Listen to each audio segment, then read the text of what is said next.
Neville is standing by, so here's what's coming up on today's show. No love lost between these two, which makes for a spicy encounter at Old Trafford on Sunday. It's the biggest game of the weekend. Man United versus Chelsea preview coming right up. Written off all season as favourites for the drop, but David Wagner's Huddersfield are still out the bottom three and define all of us experts. Next up for them, West Brom. According to reports, Alan Pardew has just 2 games left to save his job, which makes Saturday's encounter all the more feisty. And Rafa's rejuvenated Toon Army make the very long trip to Bournemouth, who themselves are still in the thick of it. We preview that encounter in part 3. As always, you can get in touch with any questions that you might have, any tactical questions, do so on my Twitter handle @MattHolland8. Phil, where do we start? Well, I think we have to start with the Champions League games last night and Manchester United's performance in Seville.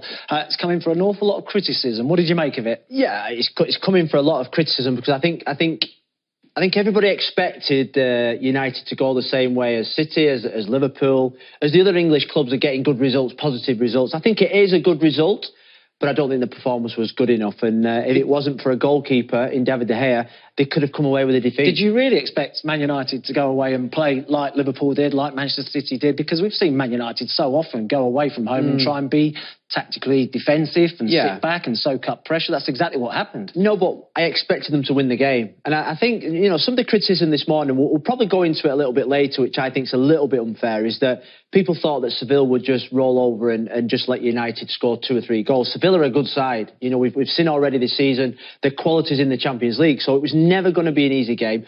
Their stadium is an old-fashioned stadium. It's tight, it's old, it's the atmosphere is great, and they've got good players.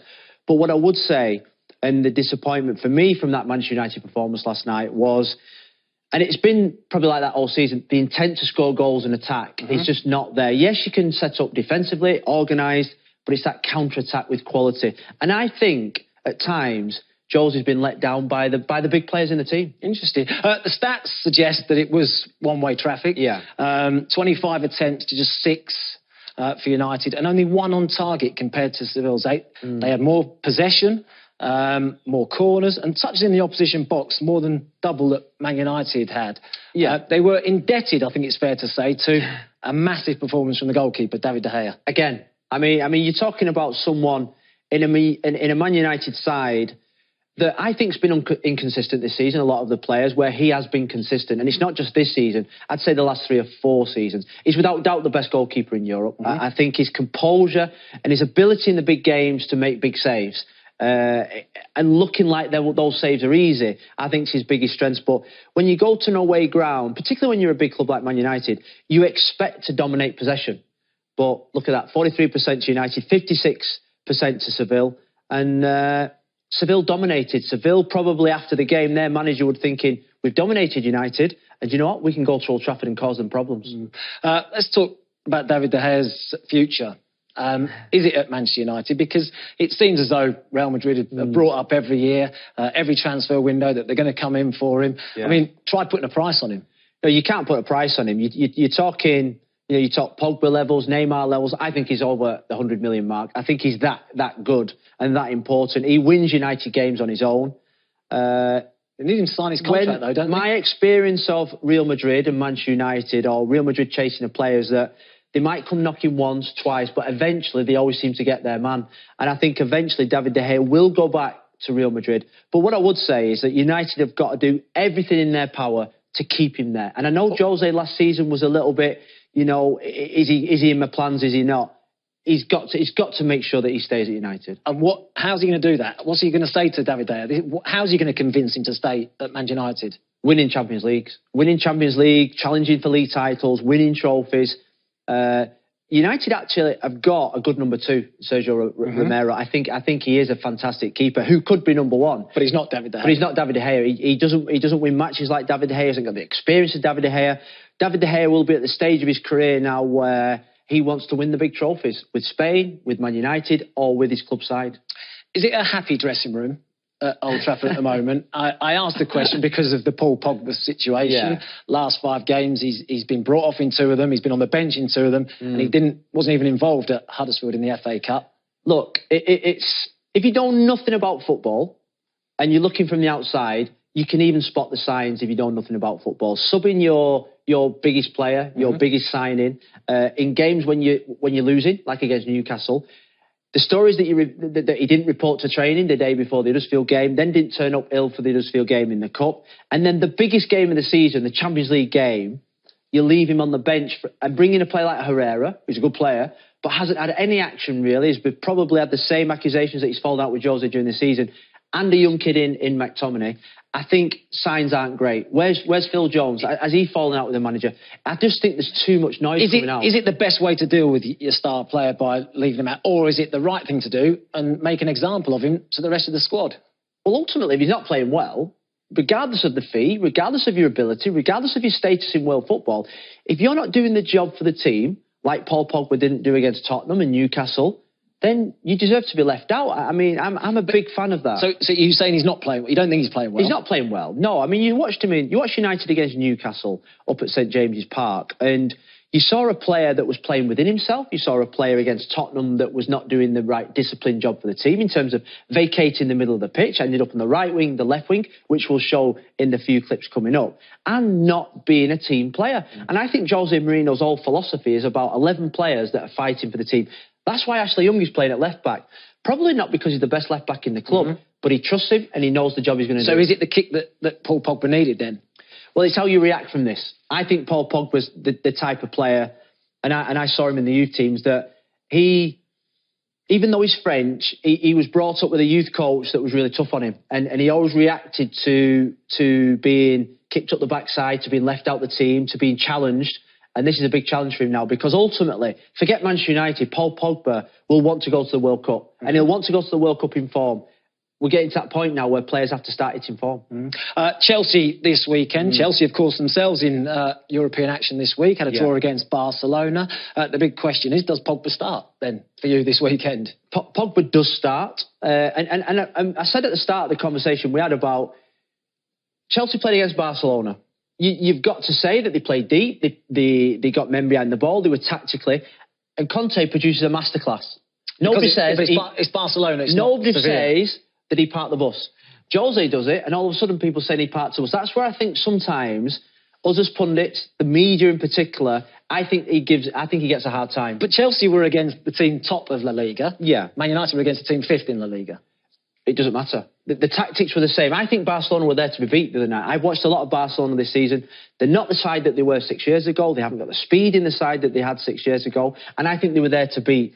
But because, and I agree 100% with the tactics of Conte, it's the criticism and the fact that I think sometimes Jose does get a hard count. And is it fair? Let's have a look at some of the action then against the big sides in the Premier League. Is he negative then? Well, that is the criticism. I think he's been criticised for his tactics, and I think this game was the one where he got criticised more than anything for. And they said, we're going to say parking the bus. It's a popular. Well, that's a popular term. That's pretty deep, isn't it? Yeah, but I mean, if you see there, you think, are they parking the bus? Well, Martial's there, and Lukaku's there, so they've actually got a reference up front in terms of counter-attack. And we'll just take it on, because when the minute that the ball gets cleared, and I think this is the biggest problem. So we stop it there now. The biggest problem, I think, in the United team, we've got the two players up front, Lukaku and Martial. Not close enough. Maybe can be a little bit closer, looking to get a little bit closer. But it's this distance. It's this distance. How can these midfield players make up this distance? It's too far. So is he asking his wider players then to be too defensive at times? Well, I think the problem is that because United play deep, and they haven't got the right players in the team. Because if you imagine, if this was Gareth Bale or Mo Salah, I think he could make up that ground. I think he could make up that ground to get close to Lukaku. I think maybe a Ronaldo. Do you? That is a long way. It's a long distance. In an ideal world, I would like probably somebody there or somebody there. And we're talking about a link player. We're talking about a link. So there is a pass. And then there is a pass or support up to Lukaku. And or if the ball does go long, they're there to get the knockdowns. They're there to get the knockdowns. The ball goes forward, and it's almost simple for them to pick up the second ball. This was against Chelsea early in the season, And this was after the Liverpool game. So we got a lot of criticism for parking the bus at Liverpool, away from home. Slightly different formation against Chelsea. Played 3 at the back, didn't he? Different formation. You get your 3 centre-backs, Jones, Smalling and Bailly. You got your wing-backs in Young and Valencia, because ultimately they're going sort of like for like because of the system. But I think the difference is that United had players in attacking areas. So they actually, for the first 20 minutes, went for it. Well, I would say, against the big sides, he tends to do that in the first 15 or 20 minutes. He starts off quickly and gets in their faces and tries to get a goal early. Well, if you look at that, Rashford, I think Lukaku's ready to lock on, Young's locking on, you've got the 2 So they're pressing early? They're pressing. And I think if we think about the Arsenal game where they scored 2 early on, I think the United team is set up to score early and then defend and look to counter-attack. And this is what they did at Stamford Bridge. They started this game absolutely fantastic, on the front foot. Locked on. And they didn't allow Chelsea any room to play the ball forward, because look at that. It's actually quite good. You've got 3 defenders back there against Chelsea's 2. And it was, in this game, and we'll go to it in a minute, Hazard has always been the one that he's been worried about most. He's marked him in previous games. Jones done this one. It was Bailly in this game that went close to him with being able to play 3 at the back. This was against Manchester City, where I think this was probably the poorest performance in the big games, and it was the poorest performance. And we'll go back to the Liverpool situation when United defend deep. You know, Sane's there taking on Ashley Young, and the minute that Ashley Young clears it there now, it's that position that we was talking about. And bearing in mind, it's too big a gap, isn't it, for the midfield to get up and join him? It is. And bearing in mind the selection in this game was the front player Lukaku, Rashford, Martial and Lingard. So actually, what I was saying before about having the speed to get up, they had speed in this game. I'd be slightly critical as well of Romelu Lukaku, his starting position, because if it's down the left-hand side, he knows the only place it's really going is down the left-hand side. So he has to get himself across and in front of Vincent Kompany much quicker. But let me ask you a question, Matt. If he does make that little run there, who's he going to play it to? So you think of the great Man United side. I'm saying get in front of the Man City player, so Vincent Kompany on this occasion, get a hold of it, hold it for 2 or 3 seconds and allow your midfield to get up and join. But do you think that distance, and we talked about distance before, do you think that distance is actually enough for him to actually control it again, protect it from Vincent Kompany? You've got Otamendi there as well. I'd suggest that that's his job. That he has to do better. He has to do better. But do you not have sympathy for Lukaku there, thinking, yes? And let's take it back. When that ball gets cleared now, who's the closest player that can actually get to Romelu Lukaku? It's Lingard, It's Jesse Lingard. Or Martial. That is such a big distance to make up. And I don't care who you are, Diego Costa. Well, I think Diego Costa does it. I think he does. I think he makes more of a nuisance of himself in this situation than Romelu Lukaku does. Yeah, but do you not have sympathy for the fact that actually he's got an impossible job there? Because if he gets hold of it, who can he pass it to? And like this situation, Young clears it. Yeah, and what does he do enough there, Romelu He Lukaku? doesn't. He doesn't do enough at all. This is another situation where United now, they give it away first, and now they're looking to counter-attack. And when we're talking about Jose being negative, Martial, Lingard, Rashford, and Lukaku. So that's positive. That's okay. That's a positive selection. Rashford goes down the wing, and this is the biggest problem. Right. Now, stop it there. Because, again, there's the point that you talked about, that gap in here, again, where there's no Man United player in that space, in the midfield area where Man City have got people just to pick up the second balls, 5 of them in that situation. You've got 1, 2, 3, 4, 5, 6 Man United players almost inside their own half. It's incredible. So your midfield have got to get up higher.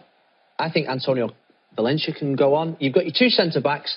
I think Matic can lock on. Herrera's just picked up an injury. But you expect him to be up in this kind of area here. Even Young. The ball is on your side. Get up and get in behind. Well, it's 6 versus 1 there at the back. They don't. And when Rashford turns back, even now... Well, he's got no support. He's got no one in support. I mean, Ashley Young could be up in support of him.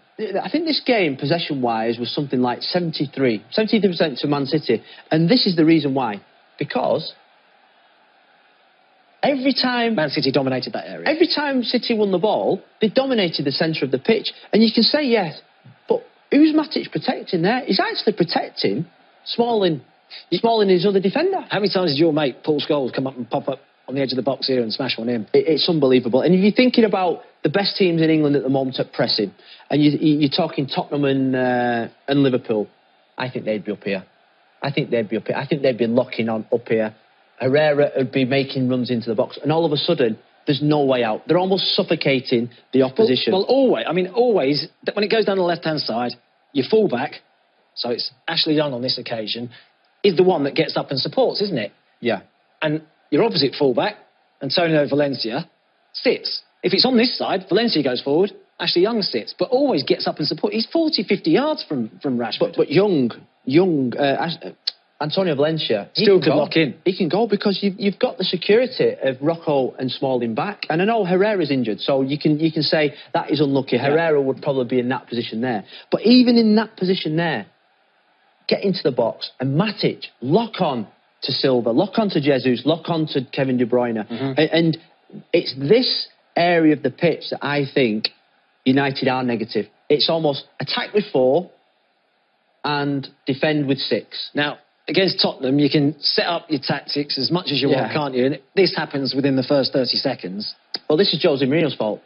Because he didn't win the first header, Jose, and he didn't stay there on a Jose, and he didn't defend the goal, Jose. You know, and that's my point. Yeah. Is that you can, and we've got to pause because I need to get this off my chest. Because you can set your teams up however you want, and in this game, I thought they started 20 minutes really, really fast again. Like I said, against one of the big teams, first 15, 20 minutes. Jones and Smalling at fault for 2 goals. That is not Jose Mourinho's fault. That is the defenders lacking concentration on the first header, and Jones not sorting his feet out for the second header. Yeah. And that's fair enough. That wasn't Mourinho's fault. No, but you blaming Jose for everything else. So. I'm not. but this was a game when, again, he got criticised for... But they did press, though, didn't they? The first 15 minutes. But he got criticised for negativity. And again, now, so, we talked about it before. That's Matic. Yeah. That's Martial. And that is Pogba. That's Lukaku. Yeah. So, ultimately, we said before, why aren't we locking in? Why isn't Martial coming in there? Young is actually going on. And the nice and safe... I actually think, again, Smalling can actually get a bit tighter because he's got the insurance of Jones behind him anyway. And Valencia can probably go a bit tighter as well, can't he? Well, the people at home will be thinking, yeah, but actually United are in good positions. They're stopping the counter-attack. But actually, you're not stopping the counter-attack. Well, how many times did you sit playing a Man United team that kept teams pinned in? You kept them in their own final third because you imposed yourselves on them and you got up the pitch and kept them there. You've got to keep people in that section there now. Lloris has got the ball. Or make them kick long and then win that. You've got to make him kick long. Because what happens is, you say, how do you stop the counter-attack? You stop the counter-attack by locking on, and now look at that. That is, they're out. They're out. One 15-yard roll of the ball. And United aren't even stopping anything. And if you look at the reaction of Martial there, you'd think to yourself, Salah would be in there, hunting down the second ball. De Bruyne would be in there. Jesus would be in there. Yeah. More football this season than at this stage than he has in any of his previous seasons. He's played more than Harry Kane, more than Mo Salah, more than Sergio Aguero. Is he just because he hasn't got a great deal of competition with Ibrahimovic being out injured as well? He doesn't potentially trust Rashford or Martial to play through the middle. That he's being flogged a little bit. Yeah, I think there's a fatigue element in there, but I've been impressed with him over the last month because his work rate's gone up. His quality in terms of his build-up play and linking people up. I think Sanchez coming in has helped him. I really do. I think his speed and mobility in his class has given him a little bit of an inspiration. But what I would say is that he's played a lot of football. And when you've got a big tag, big pressure, that is a lot of minutes to play and there's no freshness there in his legs. Is it a different Lukaku we're seeing now compared to, say, last season? Everton, say. Yeah. Everton is looking to get in the box, whereas at United he seems to be becoming a little bit deeper, trying to get involved in the play, maybe not necessarily making those runs in behind as much as he did at Everton. No, and I think what teams have worked out is that they actually want him to get the ball to feet because I think he is better in behind. You saw in the FA Cup game against Huddersfield, he barges people out of the way and he's powerful. I think when he gets the ball to feet, which he has at United this season, I think at times he's looked limited. But I'd say in the last month he's improved that side of his game. Like I say, having Lingard and Sanchez in and around him has helped him. But it's against his former club on Sunday. And when you spend that kind of money on somebody like Lukaku, eventually you're going to have to deliver in a big game. And I think on Sunday, he's up against Christensen, Azpilicueta and Rudiger. He has got to bully them. He's got to make sure that he takes all three on at the same time, and he's got to produce some match-winning performances. I've not remembered a game this year against any of the big sides where Martial, Rashford, Lukaku, we can take Sanchez out of it because he did it at Arsenal, have actually won a game on their own. And I think that's why Sanchez was brought in to win the big games or help United win the big games. We'll discuss the teams in a moment, but let's move on to Chelsea. Had a sticky spell. Lost a couple of games, lost against Watford, lost against Bournemouth, and heavily in both of those games as well. Seem to have turned a corner there, a little bit happier now than they were a month ago, and happier than Man United maybe. Much happier. I think the ship has stabilised. I think Conte is a lot more positive in his words, which means that his team seem happier. The performance and spirit against Barcelona was fantastic. They all fought for each other. And I think the key for me is, and it's the three up front, it's going back to the system, I think, that won them the league with the three up front. And I know we'll discuss whether Hazard is a centre-forward or a left winger, but actually playing Willian, Hazard and Pedro, all three up front, has given them a better balance. It's interesting, actually, because with Hazard playing as the number 9, they haven't won the last 5 games. The last 5 times playing that system. And Hazard hasn't looked as good and not looked as comfortable. I think there was a period on Tuesday night when he went from centre forward, and then they brought Morata on to the left-hand side, his favourable position. And then all of a sudden, the world looked a brighter place for him. He was picking the ball up deeper, he was linking with Morata, and he looked like the Eden Hazard that we knew. I think we agreed, like, whether it's Hazard, Willian, +1. Yeah. Do you think? Yeah, it's Giroud or Morata on Sunday. For you? Yeah, for me up front. He won't play Hazard as a number 9. He's got to play a centre-forward, I think. You need a focal point when you go away from home in the Premier League, I think. And it's interesting because, you know, the qualities that Giroud has are different than the qualities that Morata have, and we'll get into it now. This is Giroud. Yeah. This is against West Brom, isn't it? Yeah. I mean, what do you see the qualities of Giroud? His hold-up play is good. He tends to pin centre-halves. Rather, his movement's not particularly great. He's not someone that's going to spin in behind. He wants to come to the ball, and then when it does go wide, he wants to get on the box and try and score with his head. Yeah, and I think that's the only similarity with Morata, is that when the ball gets into crossing positions, he's always in there to score with his head, because I think that's his biggest quality. But I think with Giroud in the side, what Chelsea have got is they've got a central figure. Yeah, they've got a figure that will stay between the widths of the 18 as he is now. I mean, his movements, he's hardly moved now. No. I mean, we'll highlight him again there, and I think, and we'll just draw a little line there and there. He very rarely goes out the width of them two lines, because he likes to work in these types of areas here, there, and what he wants is the ball fed into him. He wants the ball fed into him, and almost these guys just peeling off around the back and stretching. He enjoys the likes of Hazard and Willian playing then. He enjoys. I think it suits him perfectly. Pedro, Willian, Hazard suits him perfectly. But that's what he wants. The little darts into the box, similar to Morata. This is Morata. That's Giroud again central. And you think of Morata now. I think Morata would be making runs there, or even in a cross there. I think Hazard and Morata probably work better together. Yeah, as a pair. I think, you know, they work off each other. One comes short, one goes long, and vice versa. That's Giroud for me. That is Giroud. Come facing the ball. Well, give it him then. Yeah, I think definitely giving him. I mean, that pass should definitely come into him. But I think with Morata, and it's a difficult one to explain, but Giroud comes with his shoulders square. I think Morata comes with that half. I'm coming short, but I'm looking to turn and go forward. Well, he's a bit more mobile, isn't he? He's more mobile. Yeah. Look at him. And now when the ball goes out into the wide area, he's still central. Well, he's looking to get in the box again. There we go. That's central, and he's looking to get between the centre-backs. And that's where Morata finds himself a lot of the time too. Chelsea nearly score. Unfortunately, it didn't happen. When I think of Giroud at Arsenal, I think of this. Balls played into him, runners around him, lay off one or two touch, body strength, pinning a defender. And I think that's why Hazard and Pedro and Willian are good around him. It was a good signing. This is his touch match. He was on an hour against West Brom. And I think it highlights, actually, pretty much what you just said about him playing the width of the 18-yard box. If we highlight that area, I mean, how many touches actually are outside of that 18-yard box with? 1, 2, 3, 4. There's 4 touches. So 4 of his 51. He very rarely makes runs into these channels. You know, either way, you know, that may be for a throw-in that he touches the ball there, but very rarely does he find himself out in those channels. So what this allows you to do, it allows you to have a focal point in the team. You know that wherever you are on the pitch, Giroud will be between the 18-yard box. And I think he was a good signing. The question is, who would you much rather play against? This is Morata. Well, it's a different position straight away. Yeah, well, straight away he's outside the width of the 18-yard box. On the half-turn. On the half-turn, looking to run in behind. So you think of Hazard receiving the ball there. I think Giroud will be there, coming to face the ball for maybe a straight pass. But no, I think he's looking to make the run in behind there, Morata, because that's what he's good at. He's got the mobility. Look, he's peeling off into wide areas. Giroud will never be out there. And when he receives it, he's positive. Giroud will be playing 1 or 2 touch. But what Morata's looking for you wouldn't see him do that, Giroud, no, would you? He hasn't got that quality. I think it's tougher to play against, isn't he?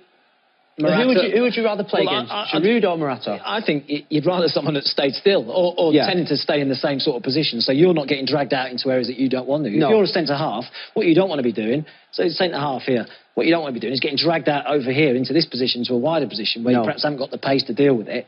When you've got someone like Giroud who sits up against you, I think you're quite happy. Well, that's Morata, but if that was Giroud now, I would be saying, if I was Alan Pardew, go and get tight. Go and get really tight. Well, you know he's not going to spin. Because he's not going to make that movement into there, but Morata does, and Morata can do both. So when the ball comes into him eventually, look at him moving his position all the time. Doesn't get the first one, doesn't get the second one. But he's looking in behind. And now he's made the run in behind, and that's where I think... He stretched it up the pitch. He'd leave more space for Hazard, surely. More unpredictability. Hazard gets the ball there, but it's the run. It's the run of Morata. See, I think this is... I'm just going to take it back slightly, because this is this combination, I think, between Hazard and Morata, which is where I think he prefers. If I just highlight Hazard here, and watch him slowly, I'll do it slowly. He has a little glance as to where his teammate is. Look, there he is. He has a little glance. He knows where he is. He comes short, and he knows that his teammate's on the spin. Do you know when you talk about centre-forward play? And it's a great clip. It's a great clip to show, because the minute that Hazard is going to the ball there now, there's 2 options. Either Hazard just flicks it round the corner. Yeah. We'll do that again. Or just flicks it round the corner to Morata. Yeah. Or he does a dummy. Or Morata then realises he peels round the front. So he doesn't get the ball, Morata, and now he's into the space. And that's where I think the combination between Hazard and Morata and Willian and Pedro is better than Giroud. Again, he's in the box there. That's a Giroud position, because we know that he likes crosses into the box. Chelsea are building up play. They're playing good 1-2, one-touch combinations. But it's the movement of Morata. Look, he comes to the ball, receives. It's just a bit sharper, isn't he? He is. And the minute he lays it off, look at him. He gets into the box. Yeah. And that is fantastic. It's a goal by Hazard, but who's the first to maybe knock it in as well? It's Morata. So the decision on Sunday is, what do? Do they go for the central physical presence of Giroud, or do they go for the mobility of Morata? Well, and again, it's interesting, because he was only on for, I think, what, half an hour, was it? Against 30 minutes. West Brom. And if we now have a look at that, that's in 16 touches compared to Giroud's 51. 5 of his 16 touches outside that width of that 18-yard box. Which tells you, and he does particularly like to work the left channel. That's his that was where he worked at Juventus and Real Madrid. He liked to peel out into that left-hand side, but he has got more flexibility. But you know what? It's a good option. It's a good option for either, if one comes on the bench, one starts, or vice versa. Right, let's have a look at the teams then. Now you're going to have to try and pick the sides. I actually think, from a Chelsea point of view, it's pretty easy to pick.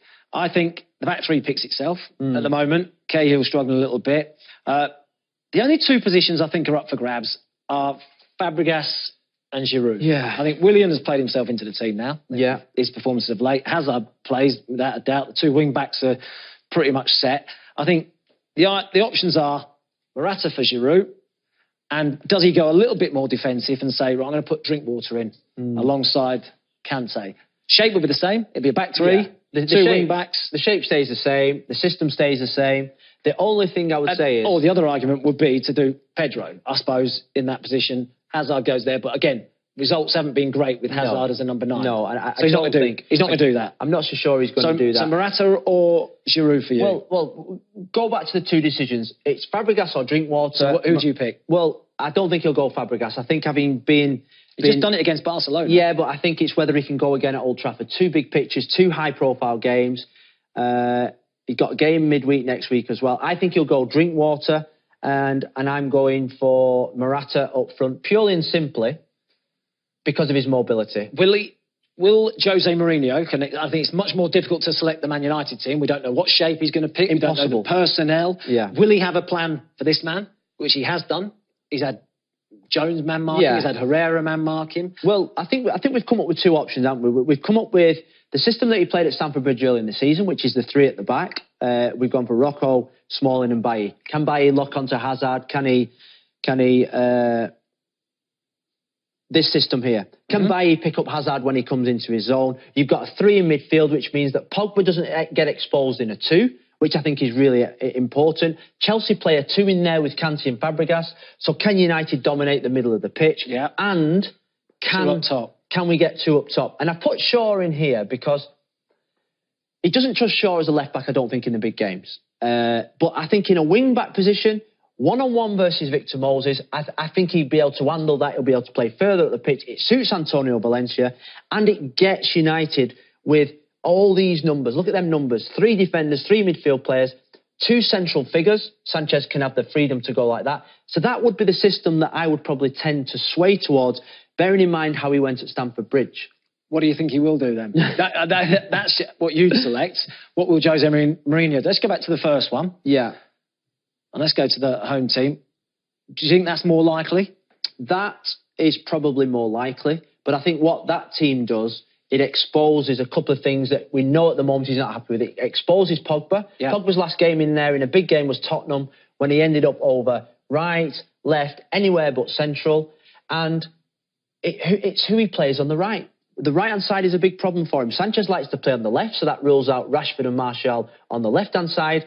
And I'm not so sure it's a game for Juan Mata to come in, although he has been playing well on that right-hand side. So, me personally, in this system, I think he's got to get Rashford back in the side. Yeah, bit of extra pace. So, if that's the team, what do you think it'd be a back 4 with Rashford and... Yes, I think it'll be a back 4. I think that would be the system. If these are the teams that we've now selected, who's going to come out on top? Oh, well, last season, Jose... Actually, I don't know why I asked you this. No, last season Jose won the day in terms of man marking Hazard with Herrera. And will he do that, I think? I think he'll go for it. I think he has to go for it. I just think in terms of you're measuring teams off the happiness in the camp, you sway to Chelsea. If you think, and particularly the performances of late. Performances of late have improved. I think it's going to be a draw. I really cannot see how both teams. Do you know what? After all that, I wasn't expecting you to say draw. No. I was expecting you to say Man United. Look, I'm a little bit like you at the minute. The negativity from you's rubbed off on me. I'm a little bit negative towards United because I don't think they're playing that well. Would you take a scrappy 1-0 defensive performance? No. Look, as an ex-Manchester United player, you want them to go out there and play with how you want a Manchester United team to play, with freedom, expression, but I don't think in big games you can just turn it on. But it could just be another Jose masterclass. You just never know. But I think it's going to be really tight. Fascinating game, that's for sure. We're looking